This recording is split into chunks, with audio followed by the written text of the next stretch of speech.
Olá a todos, meu nome é Danilo Pinto dos Santos, sou aluno do programa de mestrado em História Social, atuo na linha de pesquisa História Social e suas múltiplas formas, sou orientando do professor André Honor, que coordena esse seminário de pesquisa. Minha formação original de graduação é no campo da teologia, fui aluno da Universidade Católica de Salvador, e tenho especializações em outras áreas, no campo de gestão empresarial, concluindo uma agora no campo de História da Arte Sacra.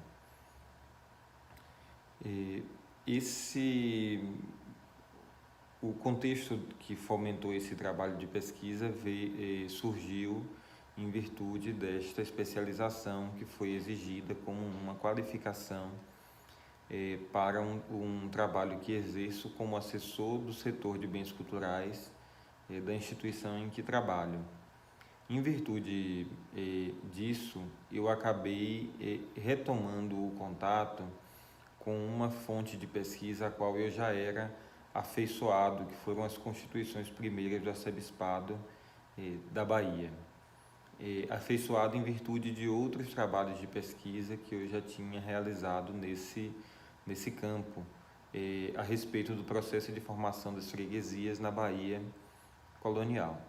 Em virtude disso, estudando essa história da arte sacra, novamente em contato com essa fonte de pesquisa, eu fui observando que existia uma inadequação entre algumas informações que os teóricos passavam a respeito da legislação para a arte sacra nessa fonte específica e o que eu enxergava na prática quando olhava a evolução desse ordenamento aqui no contexto da América Portuguesa. Isso fez com que surgisse uma pergunta diante da qual eu me propus investigar.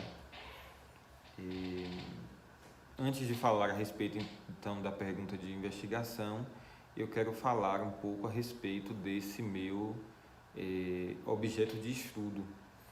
Eu analiso, então, a legislação para a produção da imaginária sacra nas constituições primeiras do arcebispado da Bahia. E o que são essas constituições primeiras do arcebispado da Bahia? Elas são ordenamentos jurídico-eclesiásticos que coordenavam a vida dos fiéis da comunidade cristã católica dentro de uma circunscrição geográfica. Por que esse documento é importante? Porque num contexto em que não haviam outros ordenamentos para regular a vida social, e em se tratando do contexto da cristandade, em que o cristianismo de algum modo se confundia com a sociedade, esse ordenamento também valia para a vida social e regrava muitos aspectos da vida social.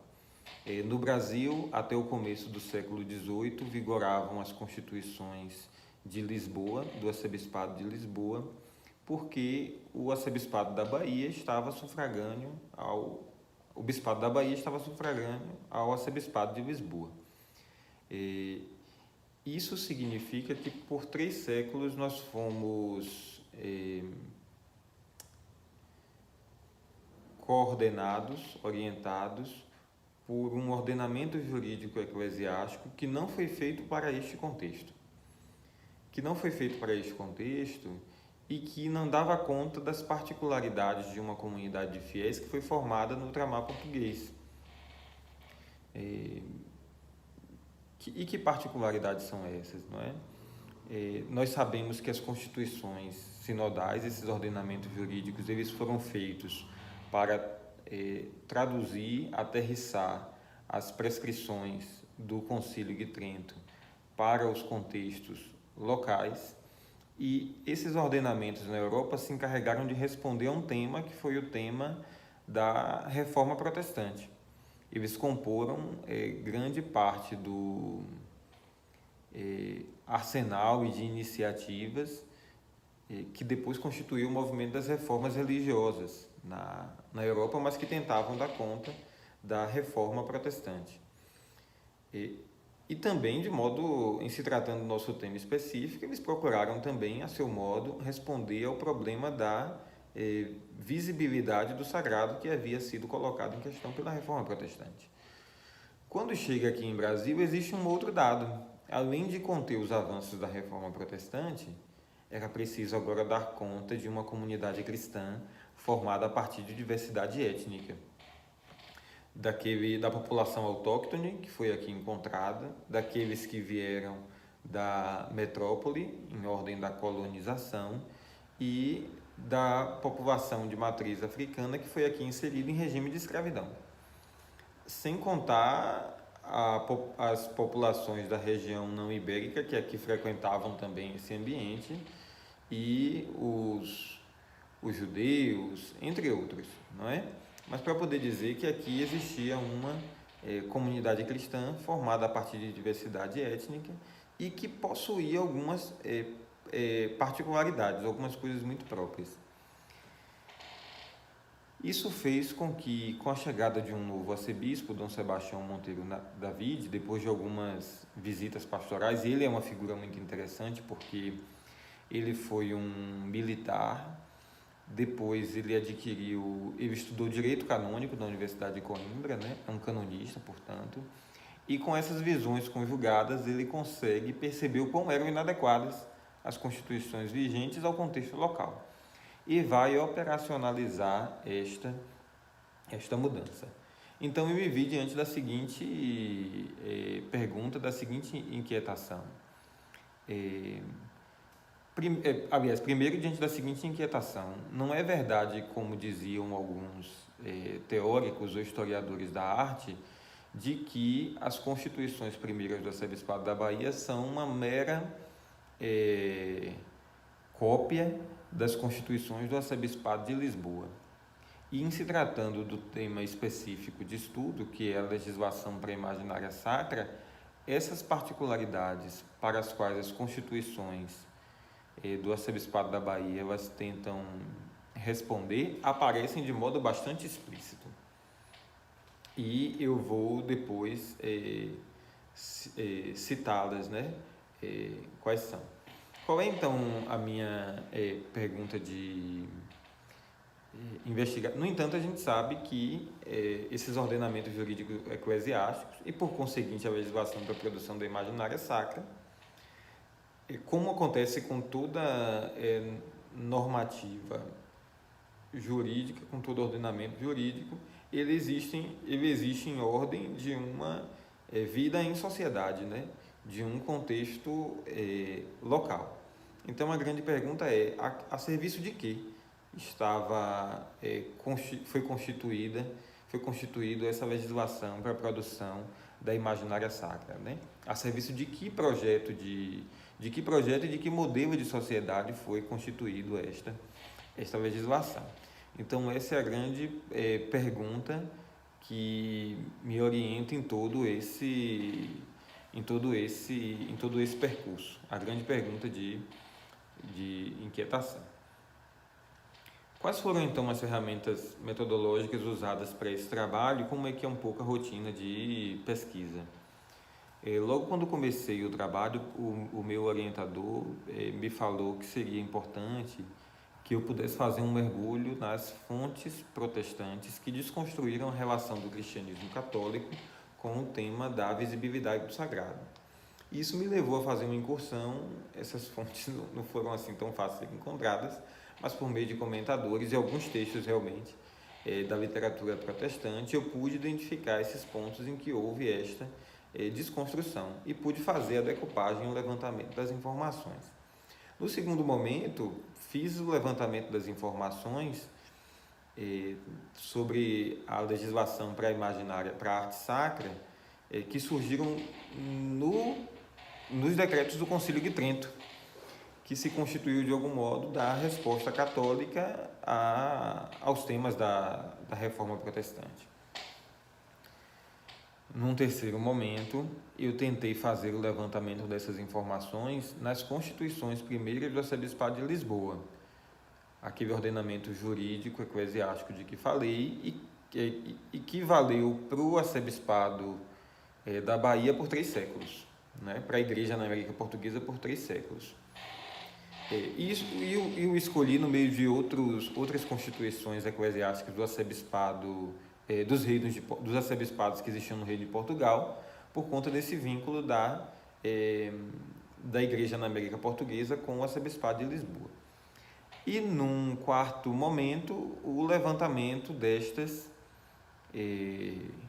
informações nas constituições primeiras do arcebispado da Bahia, que se constitui da minha fonte principal de estudo, orbitando em torno dela essas outras de que mencionei, além de algumas correspondências do arcebispo ao rei de Portugal e alguns relatos do contexto da época, como a exemplo da relação da procissão e do sínodo, que foi o evento eclesiástico ou ato de instalação para a elaboração das constituições primeiras.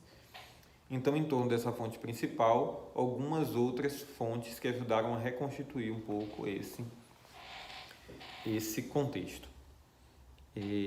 Então, esse levantamento das informações dessas fontes fizeram parte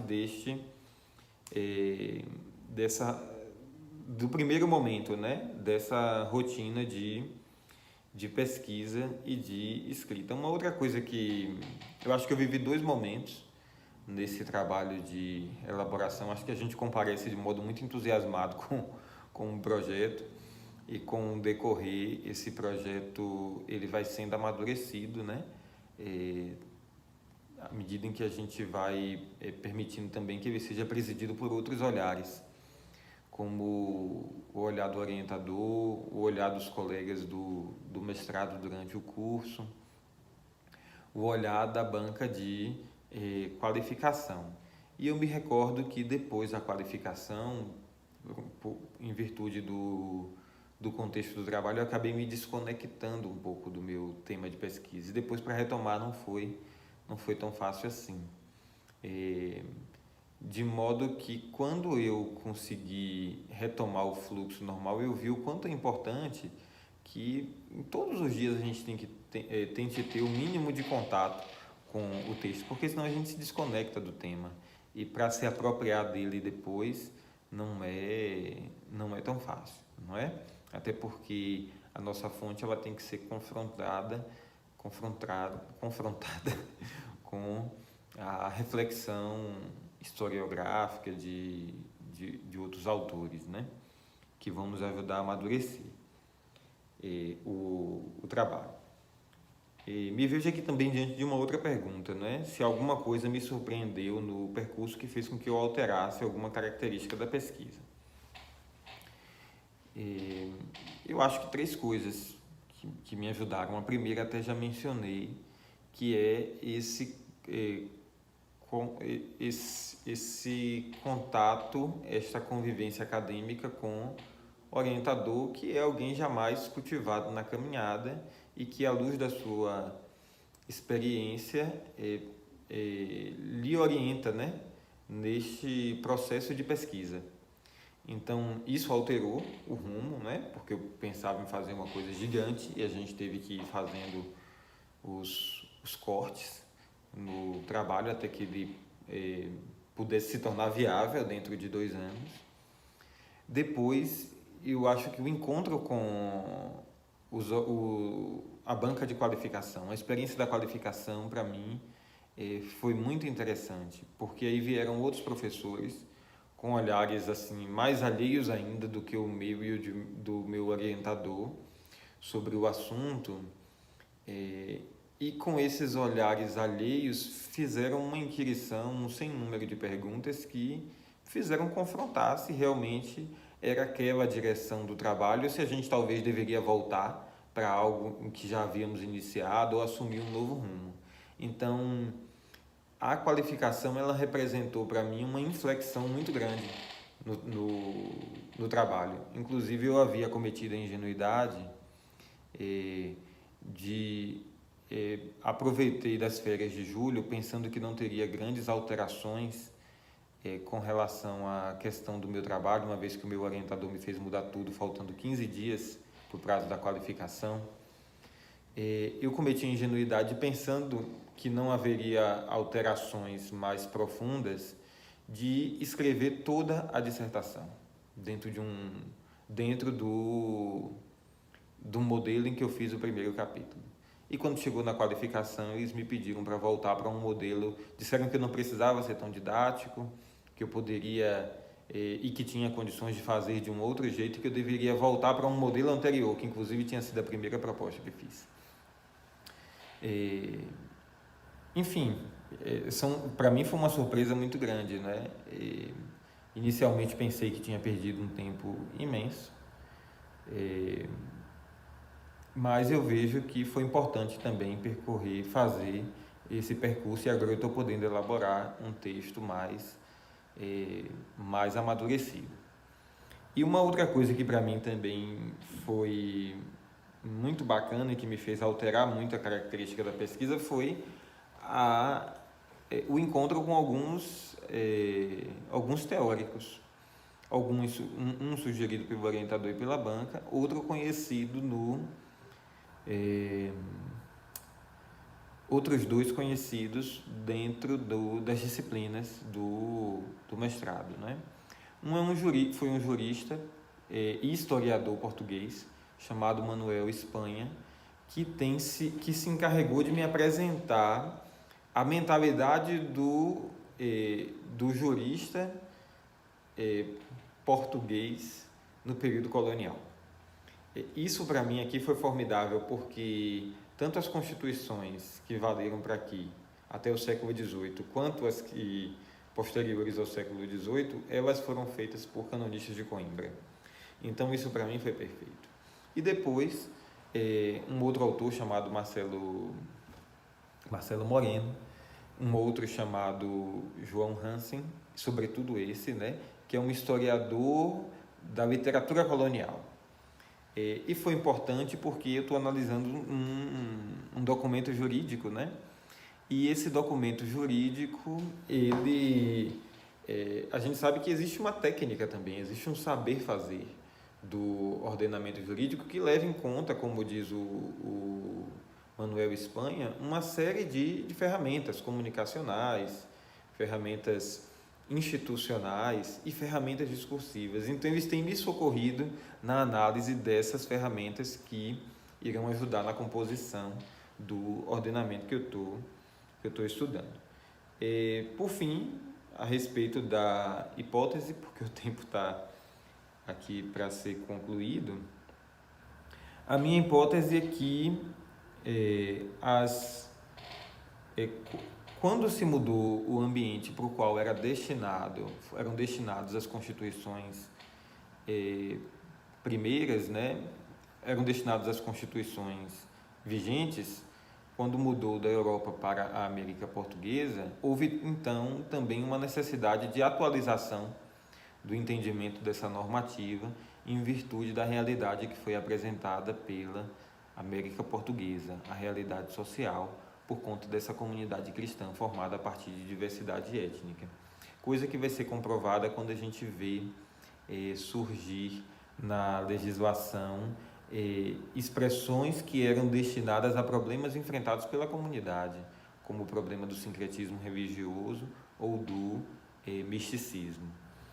E depois que essa legislação ela realmente esteve a serviço de um projeto e modelo de sociedade não para a Europa mais, mas para a América Portuguesa, que se confundia com o projeto da cristandade, mais uma cristandade tupiniquim, se eu assim posso dizer. Por fim, quero agradecer então ao professor André Honor pelo convite, agradecer também a vocês que pacientemente acompanharam esse vídeo e desejar a todos um bom estudo, uma boa pesquisa. Um grande abraço e que Deus abençoe todo mundo. Tchau, tchau.